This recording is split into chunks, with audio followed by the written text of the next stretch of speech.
नमस्ते। मैं Praveen Kumar Devlekar.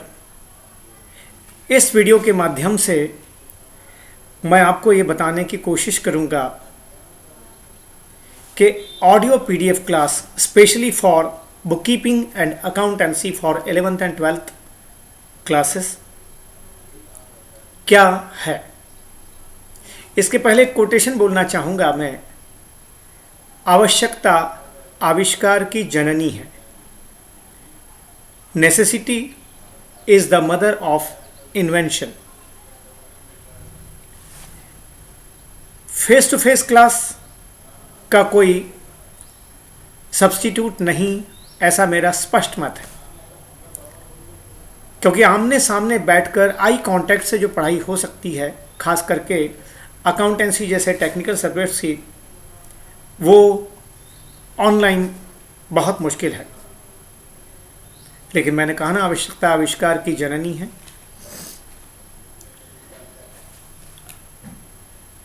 Online classes की अपनी बुराइयां हैं, थोड़े बहुत प्लस भी हैं। फेस टू फेस की भी अपनी बुराइयां हैं, काफ़ी प्लस हैं। लेकिन आज के इस युग में जहां हमें पर्सनल कांटेक्ट संभव नहीं हो पा रहा है, और यहीं पर एक मेंशन करूं कि कई बच्चे ऐसे हैं जो दूर दराज के होते हैं, ग्रामीण भागों के होते हैं, हमारे जैसे व्यक्तियों से पढ़ना चाहते हैं, लेकिन वो फेस टू फेस क्लास के लिए वहाँ आना रहना संभव नहीं हो पाता है। अगर हम जैसों की ऑनलाइन क्लासेस हैं, उससे बहुत फ़ायदा होता नहीं। जैसा मैंने कहा, मैं ये वीडियो काफ़ी फॉर्मल बना रहा हूँ, इसलिए एक छोटी लेंथ के बाद इसको बंद कर दूंगा और उसका फिर कंटिन्यूशन होगा। ऐसा होगा तो ही मैं तसल्ली से आपसे बात कर सकूँगा। तो पहले मैं ऑनलाइन की अच्छाइयाँ और बुराइयाँ और फेस टू फेस की अच्छाइयाँ और बुराइयाँ, इनकी चर्चा करके समय ज़ाया न करते हुए मैं आपको सीधे ऑडियो पीडीएफ क्लास पर आता हूँ, जो इन दोनों के बीच का एक अच्छा रास्ता हो सकता है, एक अच्छा तरीका हो सकता है,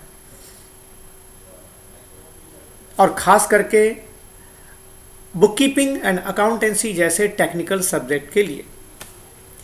क्योंकि book keeping and accountancy 11th के बच्चे के लिए पहली बार होता है, और इसीलिए या तो ये फेस टू फेस ही पढ़ना चाहिए, क्योंकि उस बच्चे को कहाँ दिक्कत आ रही है, ये ऑनलाइन से नहीं रिजॉल्व हो सकती उसकी समस्या।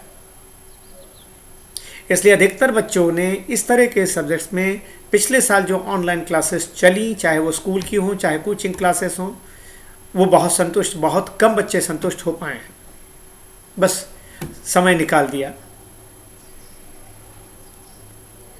ऐसी स्थिति में ये बीच का रास्ता हो सकता है जो मैंने निकाला है, और काफ़ी सफल रहा गए साल।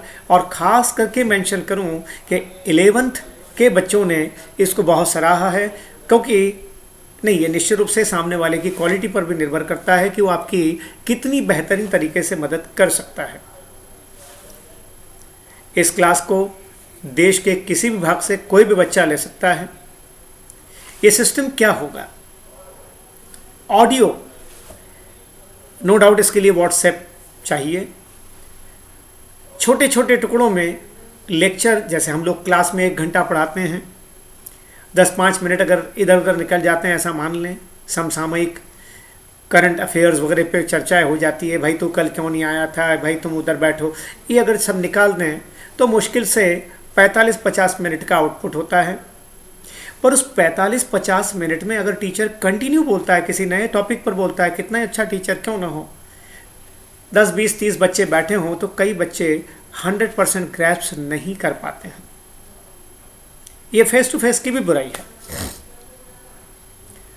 लेकिन ऑडियो पीडीएफ में हमारे ऑडियोज़ जो कंटिन्यू आधे घंटे का नहीं होगा, कभी भी 10 minute, 5 minute, 8 minute, 4 minute topic wise break कर करके छोटे छोटे ऑडियोज़ भेजे जाते हैं सीक्वेंस में, जिसको बच्चे को सुनना होता है, स्टूडेंट को सुनना होता है।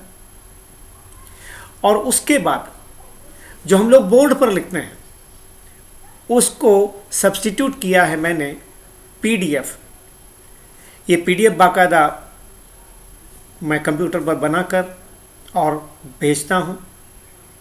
देखिए, हम लोग जब क्लास में पढ़ाते हैं ना, तो हमें लिखना है कैपिटल, तो हम लिख देते हैं कैप और लाइन खींच देते हैं।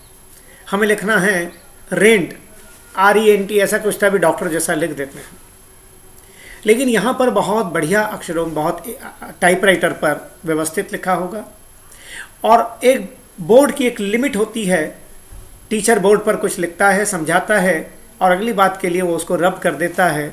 लेकिन यहाँ पर आपके पास सारी PDF प्रिजर्व्ड रहेंगे, जिसको आप अगेन एंड अगेन देख सकेंगे। सारे ऑडियोज़ आप 1 बार, 2 बार, 4 बार, 10 बार समय समय पे रिवाइज कर सकते हैं। यानी आपके साथ आपका टीचर, आपके टीचर की आवाज़ और उसका काम all the time is with you, जब तक कि आप उसको डिलीट नहीं करते। It is always with you. बहुत मेहनत, बहुत छोटे छोटे इससे, लेकिन फिर भी एक प्रश्न उठता है, आप जो कह रहे हैं, जो समझा रहे हैं, वो टेक्निकल है। बच्चे को अगर उसमें कोई दिक्कत हुई तो यस, इसके लिए इवनिंग या मॉर्निंग में एक टाइम दिया जाता है, जिसमें सभी बच्चों को यह अधिकार होता है कि वो कहें कि सर आपने अभी PDF भेजी, इसमें पॉइंट नंबर 3 में आपने ऐसा कहा, फिर आपने ऐसा किया, ऐसा क्यों किया, वगैरह वगैरह वगैरह। बहुत सिली क्वेश्चन आ सकते हैं। यानी 11th का बच्चा कभी कभी ऐसे प्रश्न पूछता है जो 8वीं स्टैंडर्ड के मैथ्स के हैं, लेकिन हमें बताना कर्तव्य है, क्योंकि बच्चे को नहीं आ रहा है, बताना पड़ेगा। डांट दो उसको, नहीं, इंसल्ट नहीं करना, डांटना अलग होता है। टीचर ने हमेशा डांटना चाहिए, पर अधिकांश दुख है कि इस देश में टीचर डांटते कम और इंसल्ट ज़्यादा करते हैं। तो ऐसी स्थिति में 100% बच्चों की मदद हो सकती है। क्लास में तो क्या होता है, 1-2 बच्चे पूछ लेते हैं, टीचर जवाब देते हैं, टन टन टन हो गया, चलिए घर। लेकिन इसमें ऐसा नहीं है, पूछ सकते हैं। अरे इतना ही नहीं, कई बार क्या होता है, बच्चा कहता है सर 3 दिन पहले की मैंने एक PDF फिर से देखी तो मुझे उसमें एक दिक्कत आ रही है सर, ये तो वो फिर से पूछ सकता है। मेरे पास भी वो सारी PDF ऑडियोज़ प्रिजर्व्ड होंगे, मैं भी सुनूंगा। तो ऐसी स्थिति में ये बहुत ज़्यादा बेनिफिशियल हो सकता है।